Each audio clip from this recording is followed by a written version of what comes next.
This is the Lone Crater YouTube. We hope this video helps. You start by verifying prerequisites so recording can actually begin. First, make sure Windows and Snipping Tool are updated. Outdated builds block features. Next, open settings and grant microphone and screen capture permissions so the tool can access input. Once done, quit apps like Teams or OBS that monopolize the camera or audio device, because sharing conflicts stops Snipping Tool from recording. Now that access is granted and conflicts closed, you're ready to launch Snipping Tool and begin a new capture. Now configure the recording details so output meets your needs.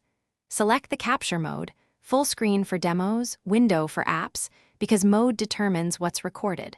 Then enable the record toggle and pick the system audio and microphone sources. Choose the correct mic to avoid silence.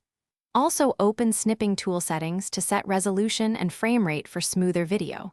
Once you set these, preview a short 5-10 second recording to confirm audio levels and that the chosen area is captured properly before proceeding with the full session.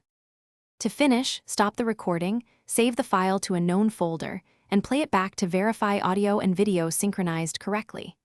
If playback shows no audio or blank video, first restart Snipping Tool and then, if needed, restart the Windows audio service to restore device access. Make sure drivers are current. Outdated audio or graphics drivers often cause failures. If problems persist, reinstall Snipping Tool via Microsoft Store or run Windows Troubleshooter, because a fresh install clears corrupted. Thanks for watching. Consider subscribing if we helped you.